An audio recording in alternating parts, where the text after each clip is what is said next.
নজরে পাক চীনের গতিবিধি। এবার মহাকাশে 52টি সামরিক স্যাটেলাইট পাঠাচ্ছে ভারত। অপারেশন সিঁদুরের পর দুই প্রতিবেশীর উপর কড়া নজর রাখতে কোমর বেঁধে মাঠে নেমেছে কেন্দ্র। চীন ও পাকিস্তানের গতিবিধির ওপর 24 ঘন্টা নজরদারি চালাতে মহাকাশে 52টি সামরিক স্যাটেলাইট বা কৃত্রিম উপগ্রহ পাঠানোর সিদ্ধান্ত নেওয়া হয়েছে। এই প্রকল্পে অনুমোদন দিয়েছেন প্রধানমন্ত্রী নরেন্দ্র মোদী। প্রকল্পের আনুমানিক খরচ পড়বে 22,968 কোটি টাকা। 7 থেকে 10 মে পাকিস্তানের বিরুদ্ধে অপারেশন সিঁদুরের সময় পাকিস্তানি সেনাবাহিনীর গতিবিধি পর্যবেক্ষণের জন্য কার্টোস্যাটের মতো দেশীয় উপগ্রহ এবং বিদেশি বাণিজ্যিক উপগ্রহ ব্যবহার করেছিল ভারত। অন্যদিকে এই যুদ্ধে পাকিস্তানকে সাহায্যের জন্য অস্ত্র তো বটেই, চীনের স্যাটেলাইটের থেকে পাওয়া তথ্য দেওয়া হয় পাকিস্তানকে।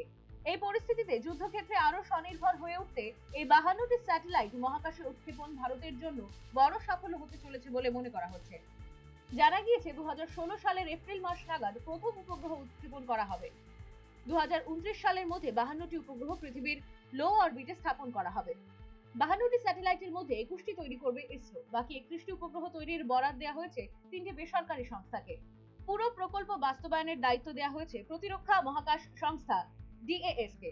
দাবি করা হচ্ছে অত্যাধুনিক এই স্যাটেলাইট চীন ও পাকিস্তানের পাশাপাশি ভারত মহাসাগরের একটি বড় অংশে সর্বদা নজরদারি চালাবে। অল্প সময়ের মধ্যে কোনো নির্দিষ্ট স্থানের একাধিক ছবি পাঠাবে উপগ্রহগুলি। ছবিগুলির মানও আগের চেয়ে আরো উন্নত হবে। এছাড়াও সামরিক ক্ষেত্রকে আরো অত্যাধুনিক প্রযুক্তি নির্ভর করতে অত্যন্ত কার্যকর হয়ে উঠবে এই স্যাটেলাইটগুলি। National bureau report, News vanguard.